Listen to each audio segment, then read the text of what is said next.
अब देखो last class में अपन ने क्या देखा था, एक तो इनकम स्टेटमेंट देख लिया था। अब उस इनकम स्टेटमेंट में से अपन को एक तो कैलकुलेट करना है EPS, earning per share, earning per share. अब देखो ईपीएस किसको रिप्रेजेंट करता है? अर्निंग पर शेयर का मतलब क्या होता है कि कंपनी जो है वो एक शेयर पर कितनी कमाई करती है। ठीक है, जैसे मैंने कहा एक एग्जांपल लेते हैं अपन, मैंने कहा हमारी एक कंपनी एबीसी लिमिटेड, ठीक है, इसने अपने 5 लाख शेयर मार्केट में इश्यू कर रखे हैं। 5 लाख कौन से शेयर है? इक्विटी शेयर, इक्विटी शेयर, ठीक है। और एक शेयर की जो प्राइस है वो कितने है? सपोज कीजिए 100 रुपए। एक शेयर कितने का है? 100 रुपए। तो कंपनी की टोटल मार्केट में कैपिटल कितनी है पता है? मार्केट कैप जिसको अपन बोलते हैं हमारी भाषा में।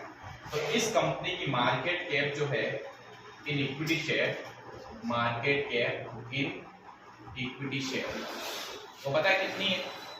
वो है 5 लाख मल्टीप्लाई 100। कितने हो गए?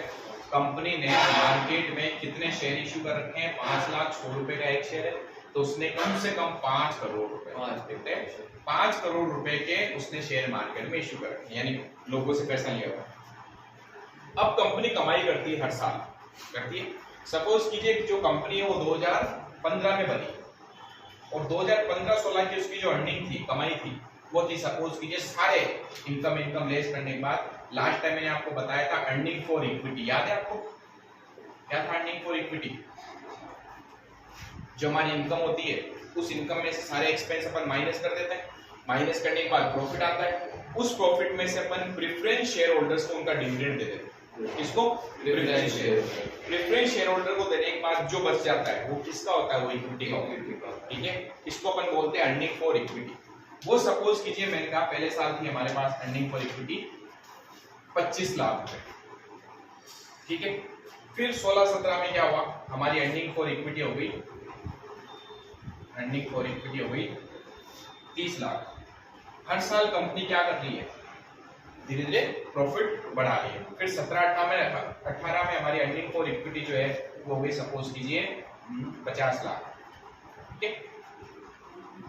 ये क्या है हमारी अर्निंग फॉर इक्विटी का मतलब? समझ के फाइनली कंपनी का वो प्रॉफिट जो कंपनी के मालिकों में बांटना होता है, और कंपनी के असली मालिक कौन होते हैं? शेयर होल्डर्स, ठीक है। इसमें से भी पहले इक्विटी शेयर होल्डर और प्रेफरेंस शेयर होल्डर्स होते हैं, जिसमें से पहले प्रेफरेंस शेयर होल्डर्स को उन्होंने उनका जो भी शेयर होता है प्रॉफिट वो दे दिया होता है। अब ये जो बचता है ना वो किसका? इक्विटी का।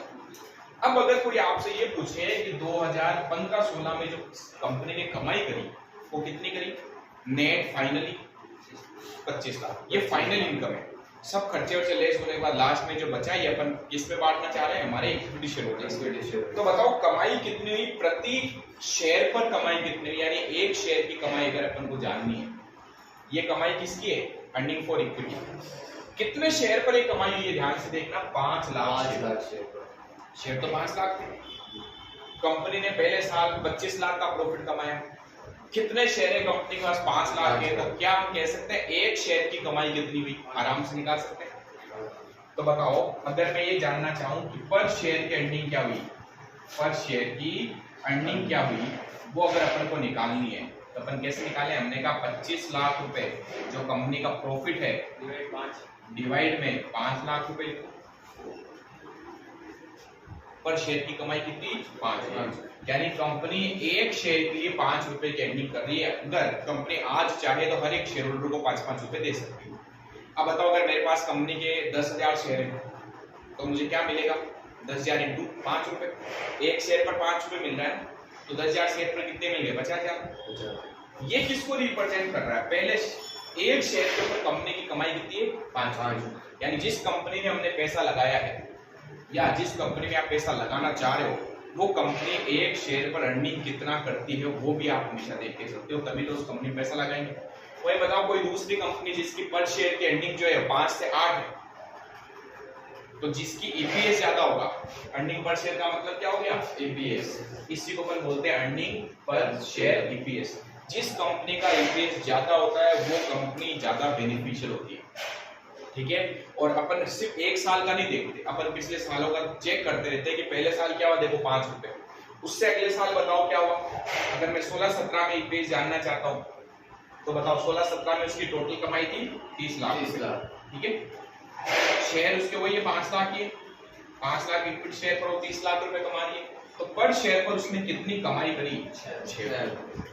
ऐसा उससे अगले साल क्या हुआ? 17-18 में 17-18 में 50 लाख की कमाई हुई। अर्निंग कितनी थी? 50 लाख।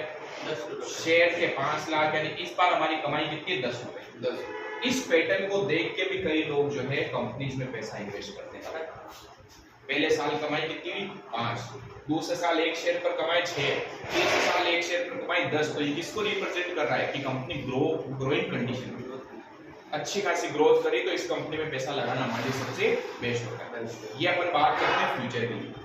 अगर आपको लॉन्ग टर्म में कभी भी पैसा लगाना हो ना, तो ध्यान रखना आदमी सबसे पहले जिसके बारे में देखता है वो यही होता है ईपीएस, कि उस कंपनी का अर्निंग पर शेयर क्या है। ईपीएस हाईएस्ट जहां पर आता है, अपन 8-10 कंपनियां ले रहे हैं सपोज करो, एक ये कंपनी एबीसी, एक एक्सवाईजेड, एक रिलायंस लिमिटेड, एक टाटा, इन सबका अपन ईपीएस चेक करते हैं। और सिर्फ ईपीएस 1 साल का नहीं, 4-5 साल के चेक करते हैं, फिर उसकी ग्रोथ भी चेक करते हैं, कितना % वो हर साल ग्रो कर रही है। ठीक है, उसके बेस पे अपन डिसीजन लेते हैं कि हमें उस कंपनी के शेयर खरीदने हैं। ठीक है, तो ईपीएस बहुत इंपॉर्टेंट चीज होती है, पहली चीज। अब ध्यान रखना, ये इसकी कमाई को रिप्रेजेंट कर रहा है। 5 रुपए क्या है? ये कंपनी हर एक शेयर पर कमा कितना रही है। क्या कंपनी जो कमाती है वो पूरा का पूरा शेयर होल्डर्स में बांट देती है क्या? नहीं। अब इसमें से कितना हिस्सा हमने शेयर होल्डर्स में बांटा, वो हमारा दूसरा पॉइंट होता है। क्या होता है? DPS, dividend per share. उसकी भी बात करते हैं, एक बार इसको आप नोट कर लो। अब देखो इधर ध्यान देना, ये अपन ने ये तो देख लिया ईपीएस का मतलब क्या होता है कि कंपनी पर शेयर पर कमाई कितनी करती है। अच्छा, जो अर्निंग है वो एक शेयर पर कितनी है।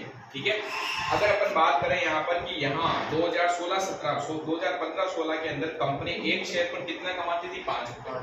यहाँ एक शेयर पर कितने कमा रही? 6, फिर 10 रुपए। अब कंपनी क्या करती है, ये जो 5 रुपए इसने कमाए, इसको 2 पार्ट्स में डिवाइड करती है। ठीक है, इस 5 रुपए में से, या मैं इसको ऐसे बताऊं, इसको एक बार अब कर देता हूं। ईपीएस तो समझ गए ना? इस अर्निंग पर शेयर में से कंपनी ने क्या किया? मैं आता हूं वापस 2015-16 में। कंपनी ने 2015-16 में जो अर्निंग करी, वो अर्निंग कितनी थी इसकी? वो थी 25 लाख। अब कंपनी इस 25 लाख का वास्तव में करती क्या है? करना तो ये चाहिए कि 25 लाख बांट देने चाहिए शेयर होल्डर, लेकिन कंपनी ऐसा करती नहीं है। कंपनी कहती है इस 25 लाख में से अपन एक काम करेंगे, कुछ पैसा तो वापस हमारे बिजनेस में लगा देंगे। तो इस 25 लाख में से कंपनी क्या करती है? 15 लाख रुपए तो रोक के रिटेन कर लेती है। रिटेन का मतलब क्या? रोक लेती है और वापस री इन्वेस्ट कर देती है अपने बिजनेस में। री इन्वेस्ट, अच्छा री इन्वेस्ट करेगी, इसलिए कंपनी ने अगले साल पता 30 लाख का प्रॉफिट कमाया। क्योंकि अगर री इन्वेस्ट नहीं करती तो उतने कैपिटल से, उतने से ही अपन अपने बिजनेस को चलाते और वही प्रॉफिट होता। फिर भाई बिजनेस में अगर ग्रो करना है तो और पैसा चाहिए होगा, बिजनेस में और लगाओ, नए नए प्रोजेक्ट में पैसा लगाओ, एक्स्ट्रा अमाउंट डालोगे, तभी तो बिजनेस क्या करेगा? अगले साल और अच्छा प्रॉफिट कमाएगा। अगर मैं इस पूरे के पूरे 25 लाख को शेयर होल्डर्स में बांट देता, ठीक है, तो पता अगले साल भी मेरी कमाई 25 लाख ही होगी। अपन ग्रो कभी नहीं करते। तो अगर आपको अच्छे से ग्रो करना है तो कुछ पैसा आपको रोकना पड़ेगा, और बाकी का जो पैसा था ना 10 लाख रुपए, ये आपने क्या किया? आपने डिस्ट्रीब्यूट कर दिया shareholders, distribute to shareholder. और शेयर होल्डर में जो अपन डिस्ट्रीब्यूट करते हैं उसे अपन बोलते हैं डिविडेंड। क्या बोलते हैं? डिविडेंड। हिंदी में इसको बोला जाता है लाभांश। तो इसलिए अपन सिर्फ अर्निंग नहीं देखते कि हमारी अर्निंग कितनी। कई लोग ऐसे होते हैं जिनको अपने शेयर की प्राइस बढ़ानी होती है। कई लोग ऐसे होते हैं जो कहते हैं नहीं नहीं, मुझे तो हर साल के एंड में जो प्रॉफिट मिल रहा है ना, जो क्या होता है? डिविडेंड। ये तो है जो हर साल आप पैसा इन्वेस्ट करोगे आपको क्या मिलता है, उसको अपन डिविडेंड बोलते हैं। कईयों के लिए होता है कि ये मुझे सबसे ज्यादा से ज्यादा मिलना चाहिए। ठीक है, अब देखो ये भी बताऊंगा कि कब कंपनी की शेयर की प्राइस बढ़ती है, कब हमारे डिविडेंड ज्यादा मिलता है, कब क्या क्या सिचुएशन आती है, उसके बारे में भी अपन डील करें। पहले ये चीज समझ गए आप, 25 लाख में से 15 लाख हमने रिटेन कर लिया, वापस अपनी बिजनेस में लगा दिया, और 10 लाख रुपए जो है वो हमने डिविडेंड के रूप में बांट दिया। ठीक है, अब ये जो 10 लाख आपने बांटे, ये टोटल शेयर होल्डर्स में बांटे। टोटल शेयर होल्डर कितने थे हमारे पास? 5 लाख। टोटल शेयर 5 लाख थे। 10 लाख रुपए आपने 5 लाख शेयर होल्डर्स में बांट दिए, तो बताओ हर एक शेयर होल्डर को क्या मिला? 2 रुपए। अब जिसके पास एक शेयर है उसको 2 रुपए मिल रहे हैं, जिसके पास 2 शेयर है तो उसको 4 रुपए मिल रहे हैं, जिसके पास 100 शेयर है उसको 200 रुपए मिल रहे हैं। समझ रहे हो? यानी अब अगर मैं आपको ये बताऊं कि कंपनी जो कमाई करती है उसमें से जितना हिस्सा कंपनी ने बांट दिया उसमें से पर शेयर पर उनको क्या मिला, उसी चीज को अपन क्या बोलते हैं पता है? Dividend per share, DPS. अब ये डीपीएस कैसे निकलता है? डीपीएस निकलता है कंपनी ने कितना टोटल डिविडेंड दिया, टोटल डिविडेंड कितना डिक्लेयर किया कंपनी ने इस बार डिविडेंड 10 लाख डिवाइड में नंबर ऑफ शेयर। हमने 10 लाख रुपए डिक्लेयर किया, 5 लाख हमारे शेयर थे, तो पर शेयर पर कंपनी ने क्या किया? 2 रुपए दिए। अब बताओ हमारी कमाई कितनी थी वास्तव में? Earning for equity share holder पर शेयर की कमाई 5 रुपए थी, पता निकाला था अपन ने। 25 लाख डिवाइड बाय 5 लाख, 5 रुपए हमने कमाए, जिसमें से 2 रुपए हमने क्या कर दिए? डिविडेंड दे दिया, और 3 रुपए पर शेयर के हिसाब से हमने वापस रीइन्वेस्ट। ठीक है, तो अब डिविडेंड पर शेयर कैसे निकलता है? Total dividend divide by number of share. अब मैं जब ये भी देखता हूं कि मैं किसी भी कंपनी में पैसा लगाऊं तो मैं हर साल डिविडेंड मुझे कितना मिलता है। कई लोगों के लिए ये भी इंपॉर्टेंट फैक्टर होता है कि मैं 100 रुपए का एक शेयर ले रहा हूं, हर साल कंपनी मुझे दे क्या रही है? 100 रुपए में से 2 रुपए तो कंपनी ने दे दिए।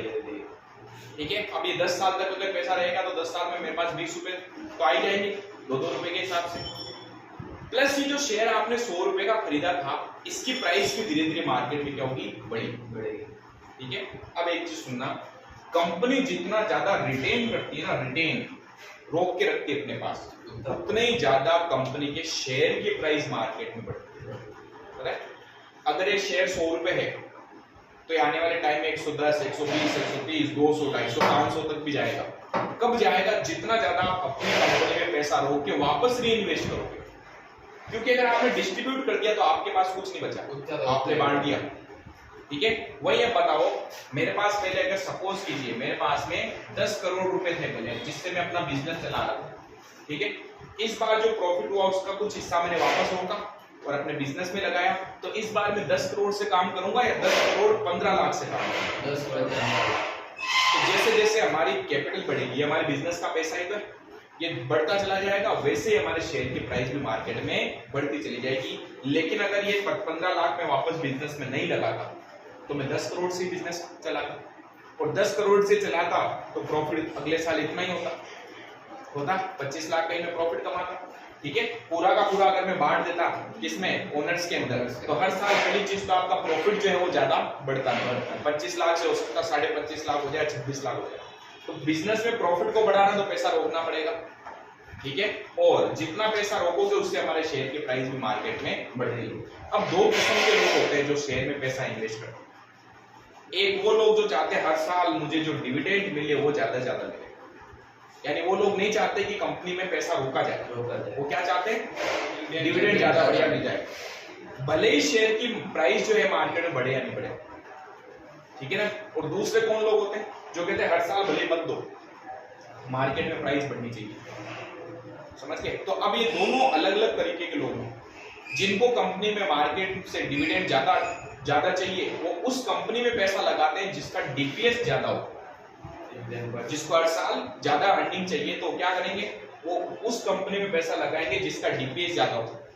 और वो लोग जो ये चाहते हैं कि उनके शेयर की प्राइस मार्केट में बढ़े, वो ये देखेंगे कि डीपीएस कम से कम हो, डिविडेंड पर शेयर, और जो हमारी अर्निंग है उसका ज्यादा से ज्यादा हिस्सा कंपनी में रोका जाए ताकि उसकी शेयर की प्राइस मार्केट में बढ़े। तो ये 2 अलग अलग फैक्टर ध्यान रखें।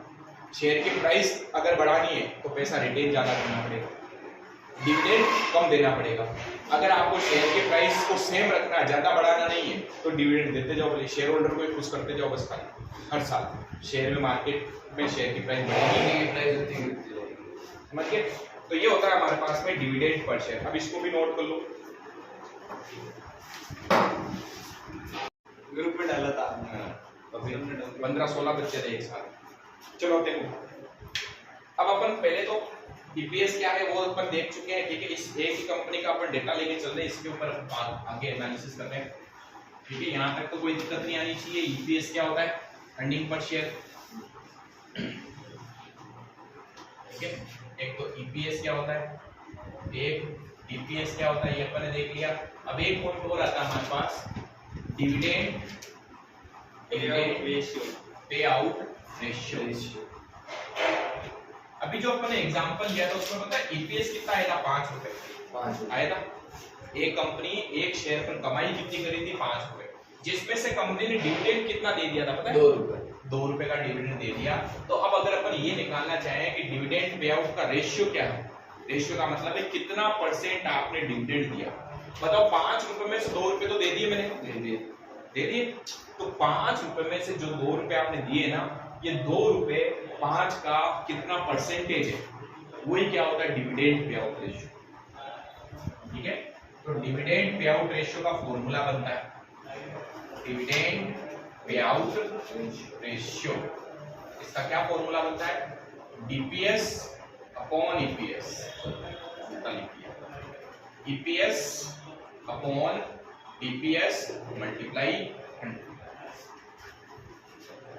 नहीं मैंने वापस उल्टा लिखो मतलब इसको एक बार कैलकुलेट करो। Dividend per share earning per share का कितना परसेंट है, ये है। ठीक है, अब देखो आपने जो कमाई करी वो 2 रुपए की कमाई करी, किस पर आपने 2 रुपए की कमाई करी, सॉरी डिविडेंड जो डिक्लेयर किया वो कितना किया, 2 रुपए, किसमें से 5 रुपए में से। तो 2 रुपए 5 रुपए का कितना परसेंटेज है, तो ये आएगा 40%। क्या मतलब होता है पता है इसका, कंपनी जितनी भी कमाई करती है उस कमाई का 40% वो डिविडेंड दे देती है और बाकी का 60% वो अपने पास क्या रखती है, रोक के रखती है, रीइन्वेस्ट।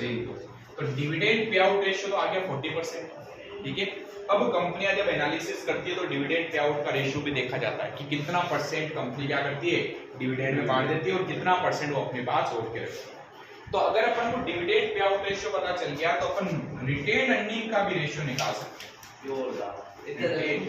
ठीक है, रिटेन अर्निंग का अपन रेशियो निकाल सकते हैं। बताओ रिटेन अर्निंग का रेशियो क्या होगा, रिटेन अर्निंग टोटल 100% में से 40% तो आपने क्या कर दिया, डिविडेंड में बांट दिया, 60, तो 60% आपने क्या किया अपने पास में रिटेन कर दिया। ये होता है रिटेन अर्निंग रेशियो। ठीक है, retain earning ratio, dividend pay out ratio, EPS, EPS, 4 चीजें अपन ने मेनली आज पढ़ी है। ठीक है, फर्स्ट अर्निंग पर शेयर क्या होगा, दूसरा डिविडेंड पर शेयर, तीसरा डिविडेंड पे आउट रेशियो और चौथा रिटेन अर्निंग रेशियो। ठीक है, छापो पढ़ा।